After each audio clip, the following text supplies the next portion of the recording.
أهلا وسهلا بكم إخوتي وأخواتي الأعزاء. لا تنسوا دعمنا بالاشتراك في القناة وتسجيل الإعجاب بالفيديو. جزاكم الله خيرا على دعمكم المتواصل والمحفز.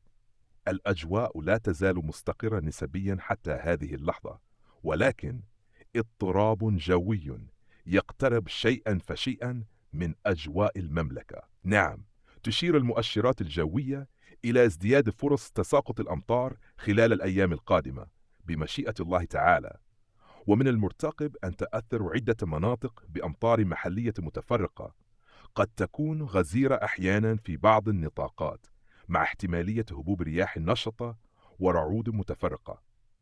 نسأل الله أن يجعلها أمطار خير وبركة على جميع ربوع المملكة. ابقوا معنا لمتابعة آخر التحديثات أولا بأول.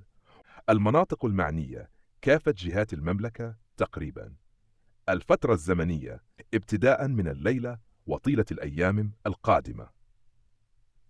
مشاهدينا الأعزاء، تدخل المملكة المغربية خلال هذه الفترة في موجة جوية استثنائية وقوية تستدعي الحيطة والحذر الشديدين، نظرا لما تحمله من ظواهر مناخية عنيفة، أبرزها عواصف رعدية قوية وشاملة.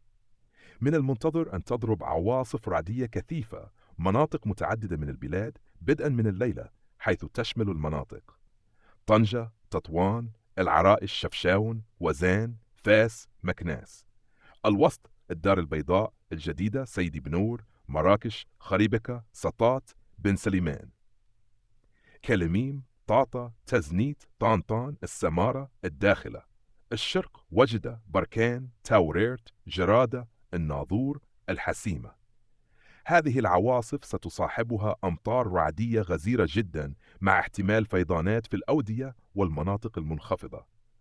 رياح قوية جدا قد تصل إلى 100 كم/سي مناطق جبال الأطلس، خاصة أزيلال، ميدلت، تنغير، أمشيل، تبانت. ستشهد رياحا عاصفة قد تتجاوز 100 كم.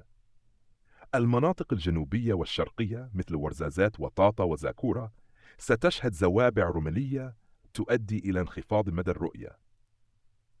تساقطات ثلجية على المرتفعات.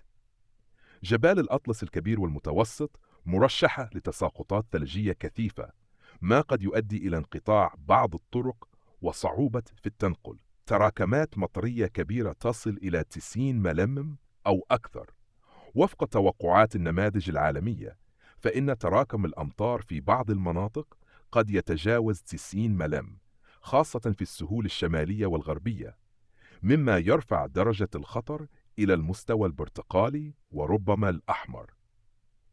أيام ذروة التقلبات الجوية.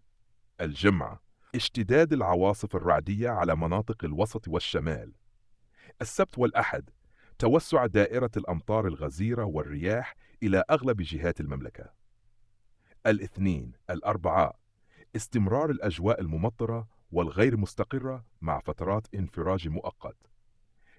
تحذيرات خاصة لساكنة الجبال والمرتفعات، خطر الانزلاقات والانجرافات. لسائقي الطرق، حذر من انخفاض الرؤية بسبب الأمطار أو الغبار. لساكنة الوديان والمنخفضات، احتمال حدوث سيول وفيضانات محلية مفاجئة.